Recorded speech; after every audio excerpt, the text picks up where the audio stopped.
Hello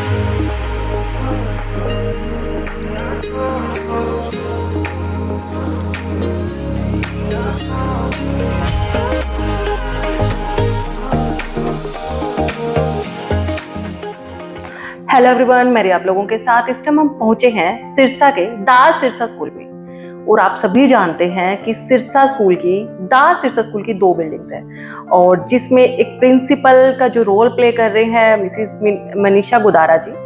and आप सभी जानते हैं कि स्कूल को एक रन करने में सबसे जो बेहतरीन रोल होता है वो प्रिंसिपल का होता है, क्योंकि एक गाइडलाइंस जो देते हैं वहीं से शुरू होती है और बच्चों का भविष्य वहीं से हमें नजर आता है।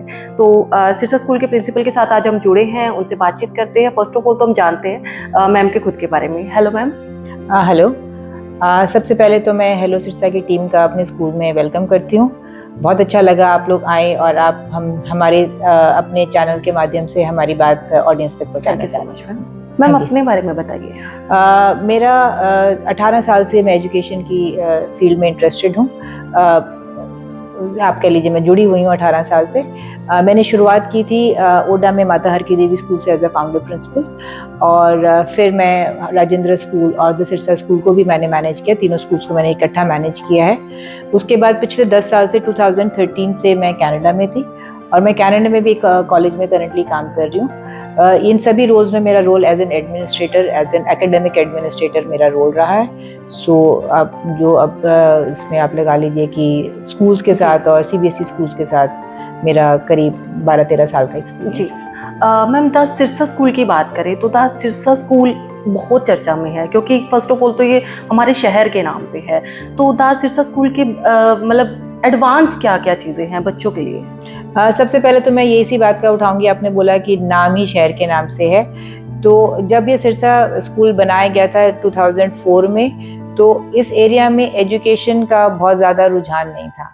हमारे पास उस समय में जब हमने स्कूल शुरू किया, बहुत सारे हमारे जो स्टूडेंट्स थे वो फर्स्ट जनरेशन लर्नर्स थे, और जो अच्छी वेल ऑफ फैमिलीज थी उनके लिए एक बहुत अच्छा स्कूल इंफ्रास्ट्रक्चर वाइज और टेक्निक वाइज एक बहुत अच्छा स्कूल नहीं था, और सब लोगों के पास कोई ऑप्शन नहीं था शहर के अंदर। और जो लोग पेरेंट्स अफोर्ड कर सकते थे वो लोग अपने बच्चों को बाहर ही भेजते थे। आप ये सब सारे हमारी ऑडियंस भी एग्री करेंगे, 4 साल के बच्चे को 5 साल के बच्चे को हॉस्टल में रखना बड़ा आसान काम नहीं है। ना तो पेरेंट्स के लिए आसान काम है और ना ही बच्चे के लिए आसान है कि फैमिली से दूर रह के एडजस्ट होना। तो इसका नाम इसीलिए रखा गया था क्योंकि हम लोग सिरसा के लोगों को केटर करना चाहते थे, क्वालिटी एजुकेशन हम लोग देना चाहते थे, ये विजन था मैनेजमेंट का, तो इसलिए ये स्कूल बनाया गया था।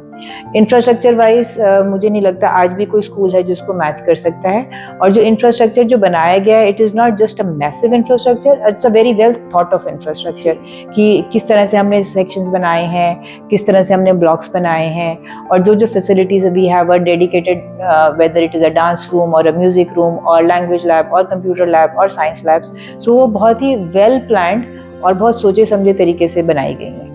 मैम स्ट्रेंथ की अगर बात करें तो बहुत ज़्यादा स्ट्रेंथ में स्टूडेंट होते तो कितने मतलब बैचेस है, लाइक कितने सेशन में बच्चों को डिवाइड किया गया है? एक क्लास में कितने स्टूडेंट्स को हम रख सकते हैं? जो हम लोग रखते हैं एक रेशो होती है कि नंबर ऑफ स्टूडेंट्स तो चलो कम ज़्यादा होते रहते हैं, पर हमने रखा जो प्री प्राइमरी है वहाँ पे हम लोग रखते हैं 1:20, like on 20 students, maximum on 20 students we have 1 teacher. जैसे जैसे क्लासेस थोड़ी सी बड़ी हो जाती हैं 7th 8th 9th में, तो it is easy to manage around 30 students. So हम लोग करीब 30 स्टूडेंट्स का सेक्शन बनाते हैं।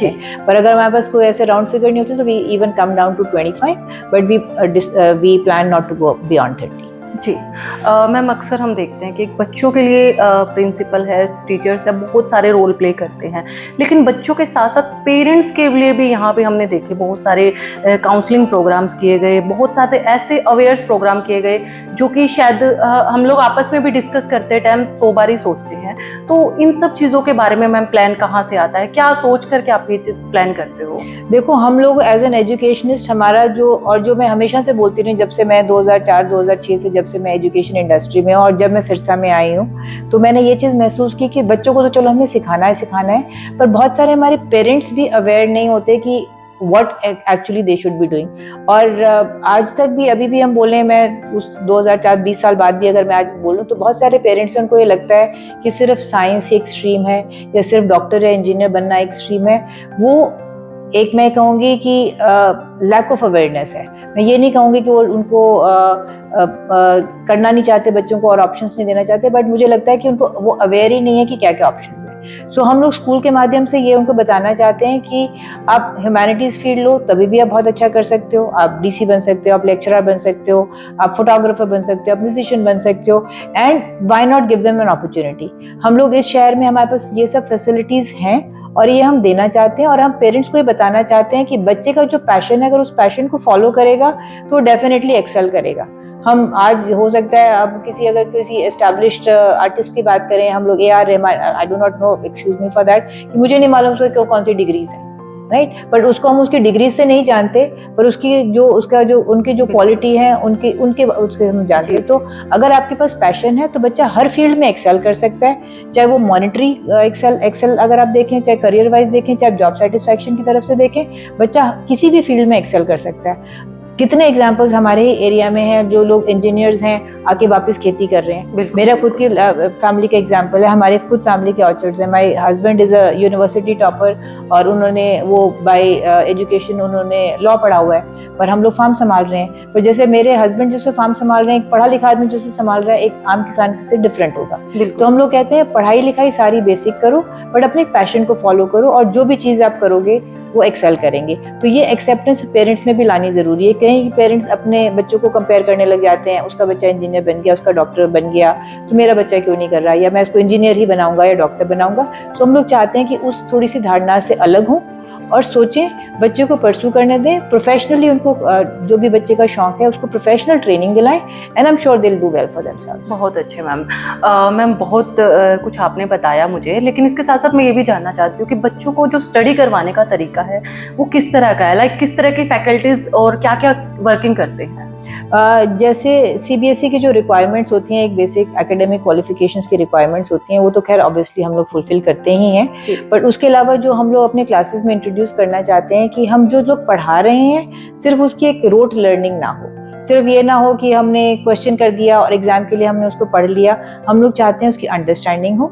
उसके लिए जो अब हम लोग नए करिकुलम में जो अपने लेसन प्लान्स में हम लोग इंट्रोड्यूस कर रहे हैं कि कैसे उसको नॉर्मल लाइफ के साथ इंटीग्रेट कर सकते हैं, उस लर्निंग को कैसे हम इंटीग्रेट कर सकते हैं। साथ साथ में जो एक और जो चीज़ जो मैंने महसूस की है हमारे शहर में, कि कम्युनिकेशन की थोड़ा सा हम लोग पीछे हैं। इंग्लिश कम्युनिकेशन लगा लीजिए, तो उसमें थोड़ा सा पीछे हैं, तो उसके हम लोग ज़्यादा फोकस कर रहे हैं। चाहे हम लोग सोशल स्टडीज़ पढ़ा रहे हो, it's not just something that only the English teacher has to do, but चाहे वो सोशल स्टडीज़ है, चाहे वो साइंस है, हर चीज़ में हम कम्युनिकेशन और ओवरऑल पर्सनालिटी और ग्रूमिंग पे हम लोग फोकस कर रहे हैं। जी मैम, बहुत सारे पेरेंट्स अभी है कि इन सब चीज़ों से भी पीछे हैं। लाइक सिरसा वालों के लिए मैं जानना चाहती हूँ कि पेरेंट्स को क्या मैसेज आप देना चाहते हो?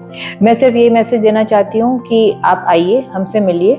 आपका बच्चा किसी भी स्कूल में, हम लोग ये नहीं कह रहे कि हमारे स्कूल में जो बच्चा है हम उसी को वो करेंगे। अगर हम आपके बच्चे को किसी भी तरह से सपोर्ट कर सकते हैं, हम पेरेंट को किसी भी तरह से सपोर्ट कर सकते हैं, तो we are willing to do it. ऐसा जैसे हमारी स्पोर्ट्स की भी हैं, हमारी अकेडमीज है, मॉर्निंग में हम सारे बच्चों को फ्री स्पोर्ट्स कराते हैं। हमारे पास अराउंड 10 कोचेज़ हैं, including football, volleyball, lawn tennis, table tennis, badminton, athletics, तो मार्शल आर्ट्स, स्केटिंग, तो ये सब कोचेज़ हमारे पास हैं। तो अगर हमारे जो दूसरे शहर के दूसरे बच्चे करना चाहते हैं, तो इवनिंग में वाकई हमारे स्कूल की फैसिलिटीज़ का उठा सकते हैं, फ़ायदा उठा सकते हैं। जितना भी डिस्ट्रिक्ट लेवल पे जो एडमिनिस्ट्रेशन के प्रोग्राम्स होते हैं, उनके लिए भी हम अपनी फैसिलिटीज़ देते हैं, and absolutely free of cost, कि वो हमारे बच्चों का इंटर स्कूल कॉम्पिटिशन्स कराने हों या बाहर से भी, स्टेट के बाहर से भी लोग आते हैं, हम अपनी फैसिलिटीज़ देते हैं। तो हम पेरेंट्स को बोलते हैं कि अगर वो हमारी फैसिलिटीज़ यूज़ करना चाहते हैं, they more than welcome, they can come and discuss with मी।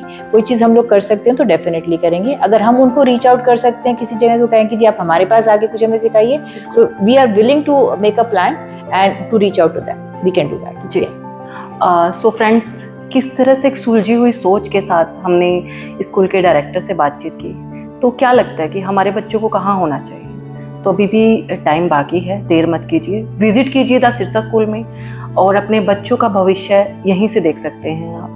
तो thank you so much. Video कैसी लगी हमें कमेंट में ज़रूर बताएं, लाइक करें, शेयर करें, कमेंट करें।